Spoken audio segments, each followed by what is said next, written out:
రాష్ట్రంలో ఎంతో మంది కిడ్నీ, లివర్, అదేవిధంగా వేరియస్ ఆర్గాన్స్ ట్రాన్స్ప్లాంట్ కోసం ఎదురు చూస్తున్నటువంటి వాళ్లకు త్వరితగతిన ఆర్గాన్స్ పొందడానికి ఫెసిలిటేట్ చేస్తుంది. ముఖ్యంగా ఈ రాష్ట్రంలో ఇప్పటికీ 3724 మంది ఆర్గాన్ కోసం దరఖాస్తు చేసుకొని బ్రెయిన్ డెడ్ కేసు ఏదైనా దొరికితే ఆర్గాన్ దొరుకుతుందేమో అని ఎదురు చూస్తూ ఉన్నారు. అటువంటి వాళ్ళకి ఇది ఎంతో రిలీఫ్ ఇస్తుంది.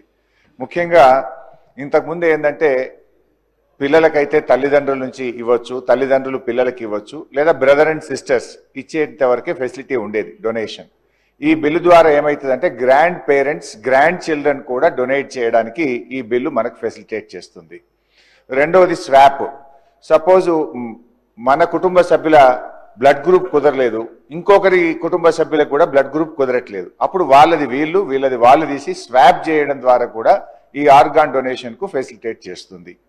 తర్వాత ముఖ్యంగా ఇది మొన్న ఈ మధ్య మనం చూసాం, హైదరాబాద్లో కిడ్నీ రాకెట్ ఒకటి చూసాం. అటువంటి దాన్ని కర్బ్ చేయడానికి, కఠినమైన చర్యలు తీసుకోవడానికి, అటువంటి దాన్ని నిరోధించడానికి కూడా ఈ బిల్లులో కఠినమైనటువంటి చట్టాలు కూడా పెట్టారు. దాన్ని కూడా ఇది చాలా మంచి నిర్ణయం అధ్యక్ష. వి వెల్కమ్ అధ్యక్ష. ఇకపోతే అధ్యక్ష, బ్రెయిన్ డెడ్ విషయంలో కూడా ఇంతకుముందు only neurology, neuro surgery doctor మాత్రమే డిక్లేర్ చేయాలని ఉండేది. ఇక్కడ కొంచెం మరింత సింప్లిఫై చేసినారు. బ్రెయిన్ డెడ్ డిక్లరేషన్ విషయంలో మనకు అనెస్థెటిస్ట్ కానీ, అదేవిధంగా ఫిజిషియన్ కానీ, ఒక ఎంబీబీఎస్ డాక్టర్, ట్రైన్డ్ ఎంబీబీఎస్ డాక్టర్ను మనం ఆథరైజ్డ్ డాక్టర్గా డిక్లేర్ చేస్తే వాళ్ళు కూడా బ్రెయిన్ డెడ్ను డిక్లేర్ చేయొచ్చు. అప్పుడు ఏమైందంటే ఆ బ్రెయిన్ డెడ్ డిక్లరేషన్ జరిగి వెంటనే మనం అతన్ని తీసుకొచ్చి అతని యొక్క ఆర్గాన్స్ మనం తీసుకోగలిగితే మరో 10 మందికి ప్రాణం పోయొచ్చు. ఒకరు చనిపోతూ 10 మందికి ప్రాణదానం చేసేటువంటి ఒక గొప్ప కార్యక్రమం అధ్యక్ష. ఇది ఎవరిమైనా మనం వెల్కమ్ చేస్తాం. ముఖ్యంగా మన రాష్ట్రం చాలా బాగా చేసింది అధ్యక్ష. ఇన్ఫాక్ట్ నేను మీ దృష్టికి కూడా తేవాలి, ఇంతకుముందు జీవన్ దాన్ అనే ప్రోగ్రాం పేరు మీద మన తెలంగాణ రాష్ట్రంలో చేశాం. గతంలో మీరు చూస్తే ఇప్పుడు ఇంకింత ఫెసిలిటేట్ అవుతుంది అది. గతంలో మీరు చూస్తే అధ్యక్ష 2013లో 189 ఆర్గాన్ ట్రాన్స్ప్లాంట్స్ మన రాష్ట్రంలో జరిగితే, బీఆర్ఎస్ ప్రభుత్వం వచ్చిన తర్వాత 2014 233, 2015 364, 2016 411, 2017 563, 2018 573, 2019 469, 2020 కరోనా సంవత్సరం 257, దెన్ 2021 616, 2022 716, 2023 729, 2024 725 ట్రాన్స్ప్లాంట్ జరిగినాయి. భారతదేశంలోనే అత్యధిక ట్రాన్స్ప్లాంట్ చేస్తున్న రాష్ట్రంగా తెలంగాణ రాష్ట్రం కేంద్ర ప్రభుత్వం నుంచి అనేక అవార్డులు కూడా గతంలో పొందింది. అంటే బీఆర్ఎస్ హయాంలో కూడా ఈ ప్రాణాలు కాపాడడానికి మేము చాలా కృషి చేశాం. వరుసగా 4-5 సంవత్సరాలు best state in doing transplants లో తెలంగాణకు అవార్డ్స్ కూడా రావడం జరిగింది అధ్యక్ష. అయితే అధ్యక్ష ఇక్కడ చాలా మందికి తెలియదు మన ప్రభుత్వ ఆసుపత్రులు ఎంత బాగా పనిచేస్తాయనో. ఈ జనరల్ గా ఆర్గాన్ ట్రాన్స్ప్లాంట్ అంటే ఒకప్పుడు అమెరికా వెళ్ళేవాళ్ళు, లండన్ వెళ్ళేవాళ్ళు, కార్పొరేట్ ఆసుపత్రులకు వెళ్ళేవాళ్ళు. కానీ మన తెలంగాణలో ప్రభుత్వ ఆసుపత్రులు 609 ఆర్గాన్ ట్రాన్స్ప్లాంట్స్ ప్రభుత్వ ఆసుపత్రుల్లో చేశాము.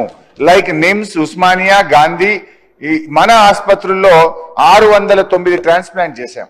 ఇక్కడ ఇంకా ఒక విషయం నేను చెప్పాల్సింది ఏంటంటే అధ్యక్ష, ఆర్గాన్ ట్రాన్స్ప్లాంట్ అంటే చాలా కాస్ట్లీగా మనం భావిస్తాం. ఏది కిడ్నీ కానీ, లివర్ కానీ, హార్ట్ కానీ, లంగ్ కానీ, ఇది చాలా కాస్ట్లీ, ఇది పెద్దోళ్ళు మాత్రమే చేసుకోగలుగుతారు, పేదోళ్ళు చేసుకోలేనటువంటిది అని అందరం భావిస్తూ ఉంటాం.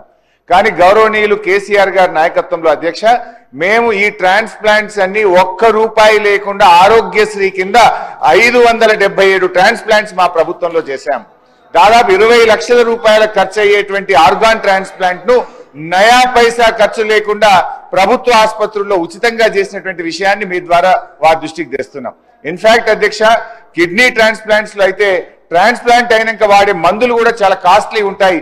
సంవత్సరం పాటు ఆ మందులు కూడా ఉచితంగా ట్రాన్స్ప్లాంట్ చేసుకున్నటువంటి వాళ్ళకు కూడా బీఆర్ఎస్ ప్రభుత్వ హయాంలో కూడా ఇవ్వడం జరిగింది.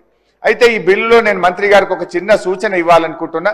ఆర్గాన్ ట్రాన్స్ప్లాంట్స్ బ్రెయిన్ డెడ్ అయినటువంటి వాళ్ళు డొనేట్ చేయాలి. జనరల్ గా యాక్సిడెంట్స్ లో కానీ, న్యూరాలజీ ప్రాబ్లంలో కానీ బ్రెయిన్ డెడ్ అవుతూ ఉంటారు.